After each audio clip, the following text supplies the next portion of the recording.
Step into Value Zone. Value Zone. Hypermart. Button Cheru. ఒకటి పార్టీకి సంబంధించినటువంటి నిర్ణయాల్లో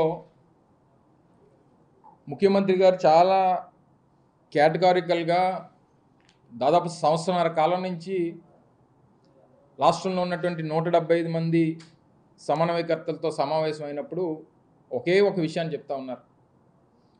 ఇక్కడ ఉన్నటువంటి 175 మంది నియోజకవర్గ సమన్వయకర్తలు ఎంత ముఖ్యమో, మీ పనితీరు ఎంత ముఖ్యమో, నాకు అంతకన్నా ఈ రాష్ట్రంలో ఉన్నటువంటి 5 కోట్ల మంది ప్రజలతో పాటు రాష్ట్రంలో ఉన్నటువంటి మనల్ని నమ్ముకొని ఉన్నటువంటి లక్షలాది మంది వైఎస్ఆర్ కాంగ్రెస్ పార్టీ కార్యకర్తలు చాలా ముఖ్యమైనటువంటి మాట గడిచినటువంటి సంవత్సరాల కాలంగా ప్రతి 2-3 మాసాలకు ఒకసారి సమావేశం పెట్టి చెప్తూ వచ్చారు. సో వచ్చినప్పుడు కూడా చాలా క్లియర్గా కొన్ని కఠినమైనటువంటి నిర్ణయాలు తీసుకోవాల్సినటువంటి అవసరం ఉంటుంది, లేదా కొన్ని మార్పులు చేర్పులు చేయాల్సినటువంటి అవసరం ఉంటుంది. తద్వారా నేను సీట్ ఇవ్వకపోతే నా మనసులో మీరు లేరని కానీ, లేదా మీకు నేను ఏదైనా నిర్ణయం తీసుకుంటే మీరు నాకు దూరం అయ్యారనేటువంటి మాట దయచేసి దాన్ని పరిగణించకండి.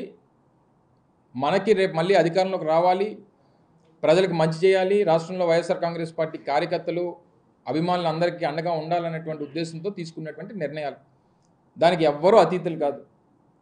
రేపు పొద్దున్న అమర్నాథ్కి బాలేదు, అమర్నాథ్ సీట్ ఇస్తే అక్కడ గెలవడం కష్టం అనుకుంటే అవసరమైతే అమర్నాథ్ని కూడా పక్కన పెడతాడు జగన్మోహన్ రెడ్డి గారు. దాంట్లో ఎవరు అతీతులు కాదు. ఒకళ్ళు పక్కన పెడితే జెండాలు పట్టుకొని తిరుగుతాం తప్ప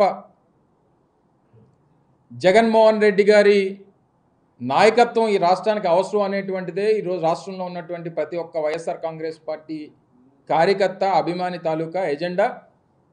దానికి ఏ త్యాగానికైనా లేదా ఏ జగన్మోహన్ రెడ్డి గారి నిర్ణయాల్లో పార్టీ అవసరానికైనా అందరూ సిద్ధంగా ఉండాల్సిందే అనేటువంటిది మీ ద్వారా మరొకసారి ప్రతి ఒక్కరికి తెలియజేస్తూ ఉన్నా. సో ఇది ఒక్కటితో ఆగిపోతుందని మాత్రం దయచేసి అనుకోకండి. మొన్న 11 మంది నూతన సమన్వయకర్తల్ని మన పార్టీ ప్రకటించింది. రానున్నటువంటి కాలంలో కూడా మరికొన్ని నిర్ణయాలు ఉంటాయి. ఆ నిర్ణయాలకి అందరూ కూడా దానికి కట్టుబడి ఉండాలి. జగన్మోహన్ రెడ్డి గారు తీసుకున్నటువంటి నిర్ణయాలకి అనుగుణంగా పనిచేయాలనేటువంటిది మాత్రం మరొకసారి తెలియజేస్తా ఉన్నాను.